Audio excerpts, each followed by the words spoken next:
Welcome back to the channel. Don't forget to like, share, and subscribe my channel. Today we explore how to combine frame mask with layer styles for unique designs.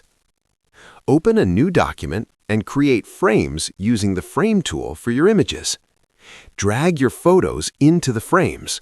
Photoshop automatically clips them. Double-click inside frames to adjust positioning and scale, ensuring the composition looks balanced. Now, select a frame layer and apply layer styles like drop shadow, stroke, bevel, or gradient overlay. Notice how the effects stay linked to the frame and adapt if the image inside changes. You can duplicate frames and apply different styles for variety.